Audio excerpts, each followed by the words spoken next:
très bien.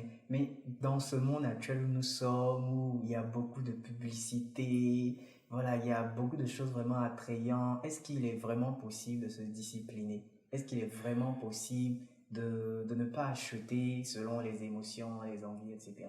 J'avoue que c'est très difficile. J'avoue que c'est très difficile.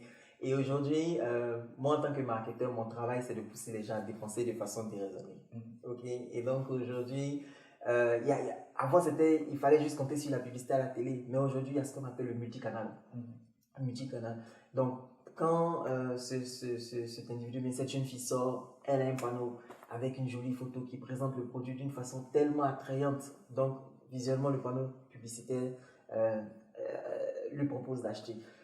Si à la radio, dans le véhicule, automatiquement, il y a un spot radio qui rappelle le produit qu'elle vient de voir sur le panneau, qui lui rappelle cela. Si elle soulève son téléphone, automatiquement, dans son téléphone, on y est, que ce soit sur Facebook, Instagram, etc.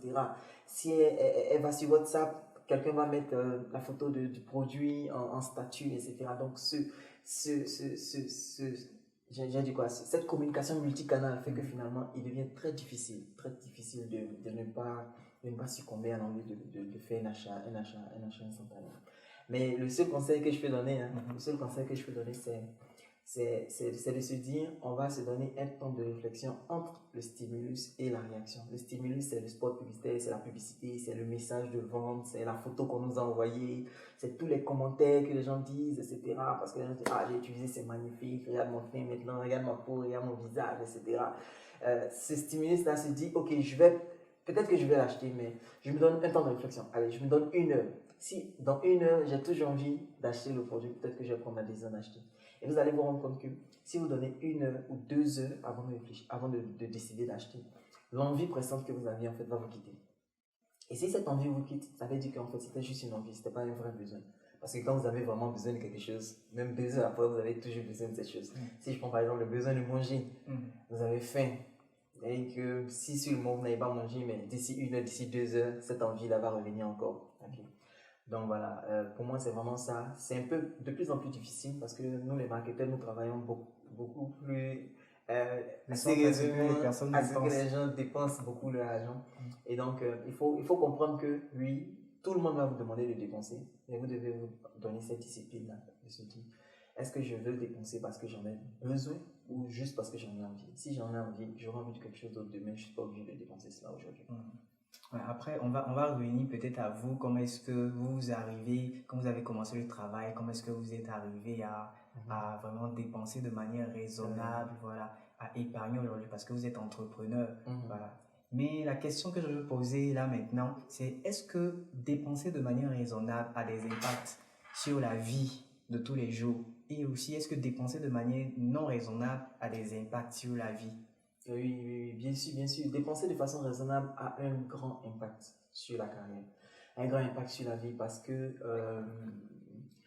tout le monde a des projets. Tout le monde a des projets. Et pour pouvoir réaliser les projets, vous devez d'une certaine façon épargner et puis utiliser cette épargne pour l'investir dans un projet.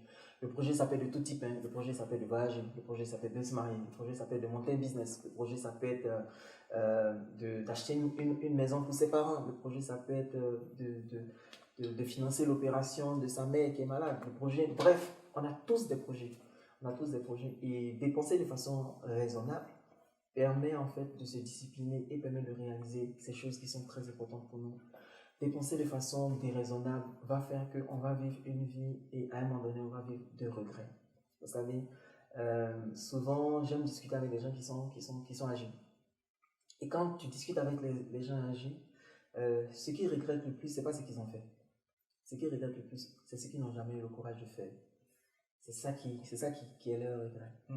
Et pourquoi ils n'ont pas eu le courage, ils n'ont pas eu le temps de faire? Mais c'est parce qu'ils ont dépensé de façon déraisonnable pendant toute leur vie. Et à la fin, ils se rendent compte que s'ils avaient pu contenir cette pulsion à la dépense, ils seraient en train de réaliser des choses différentes. Et donc pour moi, pour ne pas être vieux demain, avoir 70 ans, 60 ans, et puis vivre de regrets, il est très important quand on est encore jeune de vivre de dépenser de façon raisonnable pour pouvoir réaliser ces choses-là qui sont très importantes. Alors très bien. Donc, alors maintenant, dites-nous, comment est-ce qu'on peut arriver à dépenser de manière raisonnable, de sorte à épargner pour pouvoir réaliser ce qu'on a envie de réaliser, pour ne pas, comme ce vieux, cette personne de 70 ans, à l'âge de 70 ans, regretter ce qu'on n'a pas pu faire. C'est ça. Ok, alors moi j'ai une stratégie. Encore une fois, je reviens sur le mot discipline, mais il faut se donner cette discipline-là. Je vais raconter une histoire dont vous avez parlé tantôt. Cette histoire, c'était que quand je commençais ma carrière en multinationale, avant de travailler en multinationale, j'avais un salaire de 150 000 et après ça, quand je suis arrivé en multinationale, mon salaire a été multiplié par 3, j'ai gagné 450 000. Donc, ouais, ça fait un grand boom. C'est-à-dire que de 150 000, j'arrivais à vivre à 450 000, c'est-à-dire que là, je pouvais normalement vivre tranquillement. Et plus j'ai progressé en multinationale, plus je suis passé d'entreprise, plus j'ai gravi les échelons hiérarchiques, mon salaire également a progressé. Mais je me suis rendu compte, un mois, mon salaire était beaucoup plus que ce que je gagnais quand je commençais ma carrière.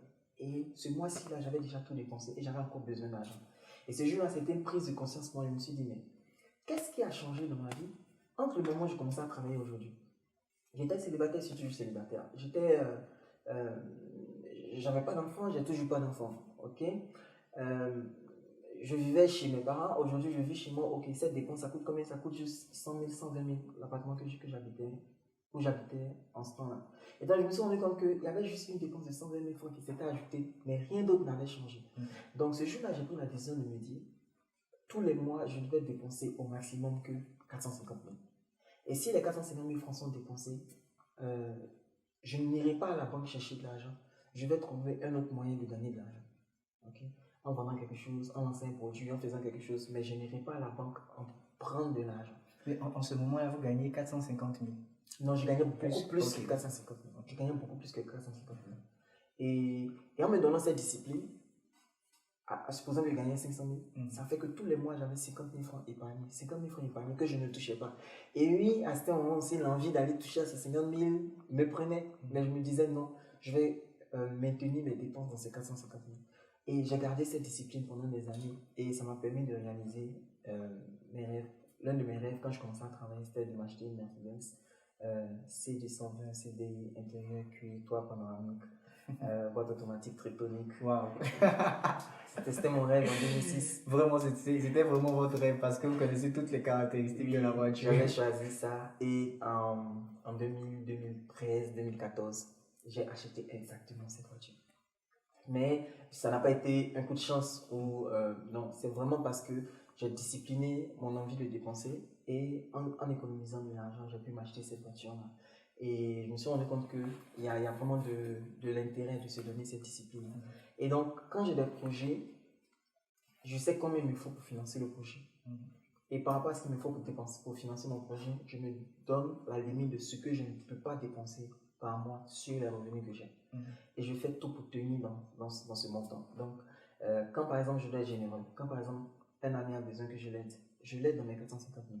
Imaginons que j'avais gardé peut-être 200 000 pour me faire plaisir. Quand un ami vient me demander 150 000 et que je prête 150 000 francs à mon ami, je ne me fais plus plaisir ce mois-là avec 200 000. Je me fais plaisir à 50 000. Et je fais plaisir à 50 000, ça veut dire que peut-être que si tous les midis je partais manger un plat de frites à locaux avec un gros poulet, avec une sucrerie à côté à 5 000, peut-être que je vais arrêter de dépenser 5 000 francs tous les midis, mais je vais commencer à dépenser peut-être 2 000 francs tous les midis pour pouvoir me nourrir parce que je sais que ma générosité a diminué dans ma capacité à dépenser. Mais l'erreur que beaucoup font, c'est de se dire, ok, j'aide mon ami avec 150 000 et je retourne à la banque prendre encore 150 000. Non, vous êtes en train de tuer, en guillemets, vos économies sans vous en rendre compte. Et demain, vous aurez des regrets. Et donc, pour ne pas avoir de regrets, c'est vraiment de se donner cette discipline-là. Un montant maximum qu'on ne veut pas dépenser, qu'on ne veut pas dépasser chaque mois et s'en tenir. C'est pas forcément facile. Si on a besoin d'argent, trouver un nouvel argent. D'accord. Alors, monsieur Vincent Cadio, si on devait catégoriser ça, comment est-ce qu'on va les catégoriser? En un, moi j'ai retenu la discipline. La discipline, c'est très important. La discipline, et puis deux, la force de caractère. La force de caractère. Oui. Et puis trois, avoir une vision. Avoir une vision. Oui. Pour moi, ce sont les trois éléments qui vont vous permettre de dépenser de façon raisonnable ou déraisonnable.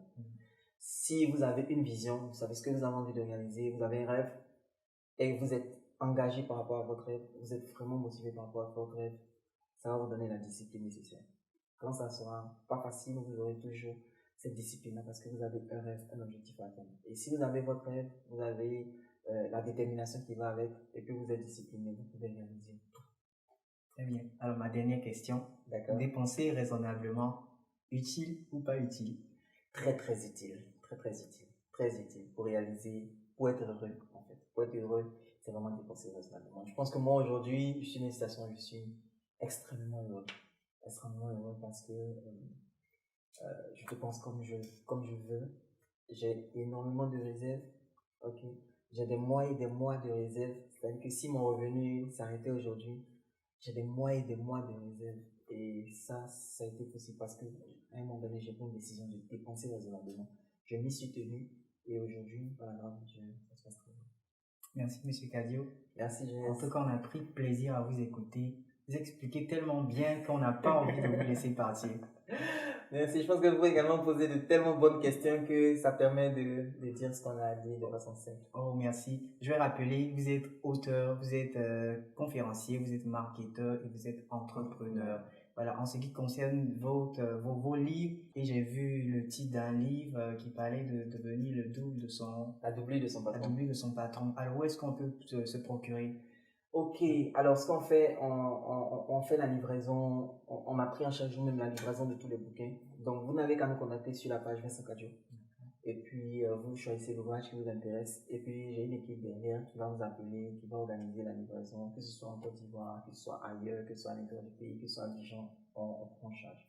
Donc on n'est pas présent dans certaines librairies parce que nous on aime cette proximité-là. On veut donner le confort à chacun. Si vous avez besoin d'un ouvrage, vous n'avez pas forcément besoin de vous déplacer pour aller quelque part, etc. Chercher dans le rayon. Non, vous appelez juste ou vous nous contactez via les réseaux sociaux et puis on vous apporte le livre que vous voulez. Alors, comment rentrer en contact avec Monsieur Vincent Cadio pour se procurer ses livres ou participer à l'une de ses conférences? Ok, mais c'est très simple en fait. Si vous êtes sur Facebook, vous allez chercher la page Vincent Cadio et puis vous allez arriver sur ma page. Vous allez également tomber sur mon profil Vincent Cadio. Si vous êtes sur LinkedIn, c'est Vincent Cadio. Si vous êtes sur Instagram, c'est Vincent Cadio Fan. Si vous êtes sur YouTube, c'est Vincent Cadio. Si vous êtes sur Internet, c'est vincentcadio.com. Donc voilà, c'est pas compliqué. C'est juste Vincent Cadio. Merci. Merci beaucoup.